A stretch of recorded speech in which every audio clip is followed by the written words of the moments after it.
Hello दोस्तों, हमारे YouTube channel में आप सभी का स्वागत है। इस वीडियो में हम कुछ स्टॉक्स की लेटेस्ट अपडेट्स एंड न्यूज को डिस्कस करने वाले हैं। चलो बिना समय गवाए वीडियो को शुरू करते हैं। फर्स्ट अपडेट है यहाँ पे सोलार इंडस्ट्रीज से रिलेटेड। आज के दिन सोलार इंडस्ट्रीज के शेयर में हमें काफी ज्यादा गिरावटें देखने को मिली है। गिरावट के पीछे रीजंस क्या हैं ये हम लोग समझते हैं। तो देखो यहाँ पर कही जा रही है solar industries shares fall after management cuts revenue growth guidance for FY25।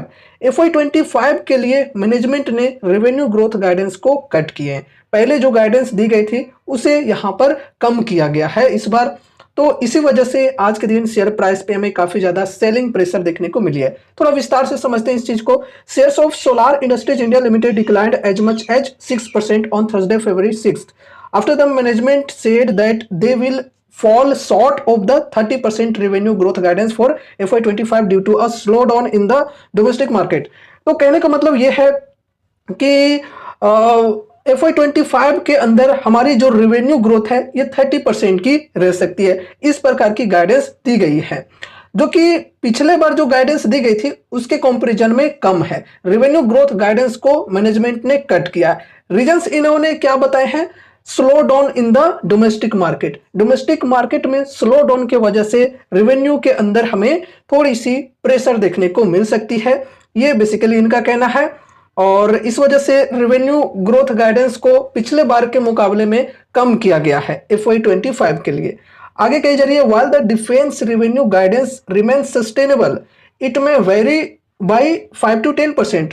तो यहाँ पर डिफेंस रेवेन्यू गाइडेंस की स्पेशली अगर हम बात करें तो ये सस्टेनेबल यहाँ पर कही जा रही है, मतलब ये टिकाऊ है जिसमें 5 to 10% का अंतर देखने को मिल सकता है, ये कही जा रही है। The execution timeline for the Pinaka order is estimated to be 8 to 12 years.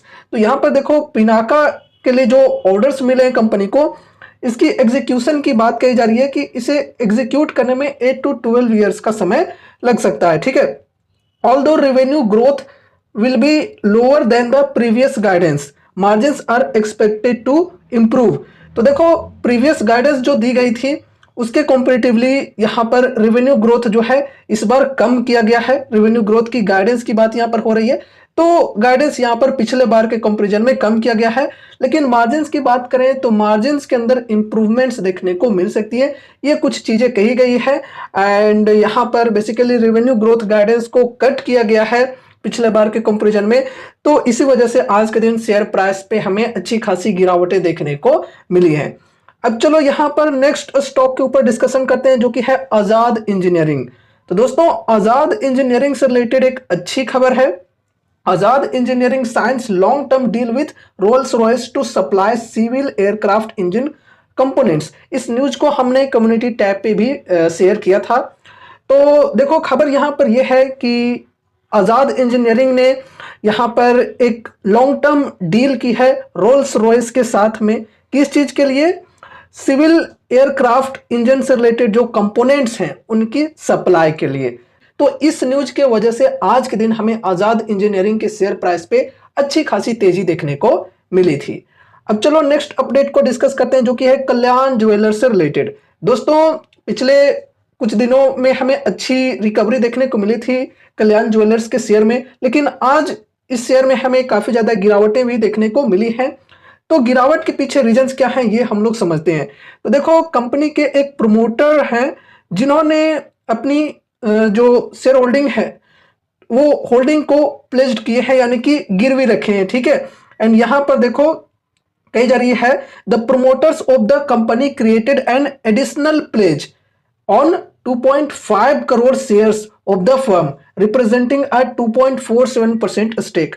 तो प्रोमोटर्स जो हैं उन्होंने अपने 2.5 करोड़ शेयर्स को प्लेज किए हैं, यानी कि 2.47% के जो स्टेक है इसे प्लेज किए हैं, गिरवी रखे हैं। तो इस वजह से आज के दिन हमें शेयर प्राइस पे गिरावटें देखने को मिली है, सेलिंग प्रेशर देखने को मिली है। बाकी यहाँ पे अगर हम दिसंबर तक की बात करें तो यहाँ पर देखो प्लेज परसेंटेज जो है प्रोमोटर्स के ये 19.32% तक के हैं। अभी यहाँ पे तकरीबन 2.47% और बढ़ जाएंगे। ठीक है, अभी वो अपडेट यहाँ पे नहीं हुई है, ये दिसंबर तक की यहाँ पर है। ठीक है, तो आगे चलकर यहाँ पर ये जो परसेंटेज है ये ऐड होते हुए हमें देखने को मिल सकता है। तो देखो कहीं ना कहीं प्रोमोटर्स की जो होल्डिंग्स हैं उसमें अगर परसेंटेज जो प्लेज वाले हैं, जो गिरवी वाले हैं, वो अगर बढ़ते जाते हैं तो एक बड़ी नेगेटिव पॉइंट होती है वो। तो इसे बहुत ही बड़ा खतरा माना जाता है और इस वजह से शेयर में हमें गिरावटें देखने को मिलती है। तो यहाँ पर प्लेज परसेंटेज बढ़े हैं प्रोमोटर्स के, इस वजह से शेयर में हमें काफी ज्यादा गिरावटें देखने को मिली है। पिछले तकरीबन एक आध दो दिनों में अच्छी खासी तेजी देखने को मिली थी, लेकिन फिर से यहाँ पर गिरावट आ गई इस रीजन के वजह से। अब यहाँ पर हम ट्रेंड के ऊपर डिस्कशन करते हैं। आज के दिन ट्रेंड की Q3 रिजल्ट्स आउट हुई है दोस्तों। रिजल्ट्स आने के बाद स्टॉक में हमें काफी ज्यादा गिरावटें देखने को मिली है और तकरीबन 8.25% की लॉसेज के साथ स्टॉक की क्लोजिंग हुई है। तो क्या रिजल्ट्स बहुत खराब थे? चलो समझते हैं। देखो दोस्तों, मार्केट और में ही रिजल्ट्स आई थी आज, इस वजह से स्टॉक में हमें काफी भयंकर गिरावटें देखने को मिली है। सेल्स के अंदर 34% की ग्रोथ हुई है ईयर ऑन ईयर बेसिस पे। 3467 करोड़ से बढ़कर कंपनी की सेल्स 4657 करोड़ पर पहुंच चुकी है। क्वार्टर ऑन क्वार्टर बेसिस पे भी ग्रोथ देखने को मिल रही है। अब यहाँ पे हम मार्केट एस्टिमेट्स की बात करें तो मार्केट एस्टिमेट्स थी 4760 करोड़ की, तो एस्टिमेट्स को कंपनी ने मिस की है in terms of revenue. EBIT की बात करें तो इसके अंदर भी 34% की ग्रोथ हुई है, 629 करोड़ से बढ़कर 842 करोड़ पर एबिट पहुंच चुकी है। साथ ही साथ क्वार्टर ऑन क्वार्टर बेसिस पे भी ग्रोथ हुई है। यहाँ पे हम मार्केट एस्टिमेट्स की बात करें तो मार्केट एस्टिमेट्स थी 865 करोड़ की, तो यहां पर भी एस्टिमेट्स को कंपनी ने मिस की है। नेट प्रॉफिट के अंदर 34% की ग्रोथ हुई है, 371 करोड़ से बढ़कर 497 करोड़ पर पहुंच चुकी है कंपनी की profits year on year basis पे। क्वार्टर ऑन क्वार्टर बेसिस पे भी ग्रोथ है। यहां पे हम मार्केट एस्टिमेट्स की बात करें तो मार्केट एस्टिमेट्स थी यहां पर 507 करोड़ की, तो यहां पे भी मार्केट एस्टिमेट्स को कंपनी ने मिस की है। उसके बाद यहां पर ईपीएस की बात करें तो ईपीएस के अंदर 33% की ग्रोथ हुई है and year on year basis पे 10.53 रुपए से बढ़कर 13.99 रुपए पर ईपीएस पहुंच चुकी है। क्वार्टर ऑन क्वार्टर बेसिस पे 9.53 रुपए से बढ़कर 13.99 रुपए पर पहुंच चुकी है। एंड उसके बाद एबिट मार्जिन की बात करें तो एबिट मार्जिन इस बार फ्लैट रहे हैं कंपनी के। पिछले साल भी 18.1% के थे और इस बार भी इतने के ही रहे हैं। मार्केट एस्टिमेट्स की बात करें तो मार्केट एस्टिमेट्स थी 18.2% की, तो लगभग यहां पर इक्वल ही मानकर चल सकते हैं। ओवरऑल यहाँ पे हम रिजल्ट्स को ग्रोथ के हिसाब से देखें तो ठीक है भाई, क्वार्टरली प्लस ईयरली दोनों सेगमेंट में हमें ग्रोथ देखने को मिल रही है एंड डबल डिजिट्स की ग्रोथ देखने को मिल रही है, 34% इस प्रकार से। लेकिन यहाँ पर मार्केट एस्टिमेट्स के हिसाब से बात करें तो एस्टिमेट्स को चूंकि कंपनी ने मिस की है तो इस वजह से स्टॉक प्राइस पे हमें काफी ज्यादा गिरावटें देखने को मिली हैं। ठीक है, एंड ये रही हमारी आज की वीडियो। कुछ स्टॉक्स की लेटेस्ट अपडेट्स एंड न्यूज को अभी हमने डिस्कस किया है।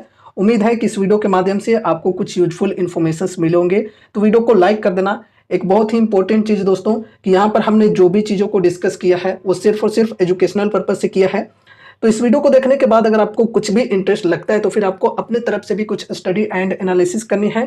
साथ ही साथ अगर आपके फाइनेंशियल एडवाइजर्स हैं तो उनसे एक बार कंसल्ट जरूर से करना है कोई भी इन्वेस्टमेंट रिलेटेड डिसीजंस लेने से पहले। उम्मीद है कि यह वीडियो आपको जरूर से पसंद आई होगी, तो वीडियो को लाइक करके चैनल को सब्सक्राइब कर देना और मिलते हैं अगले नए वीडियोस के साथ। तब तक के लिए बाय बाय।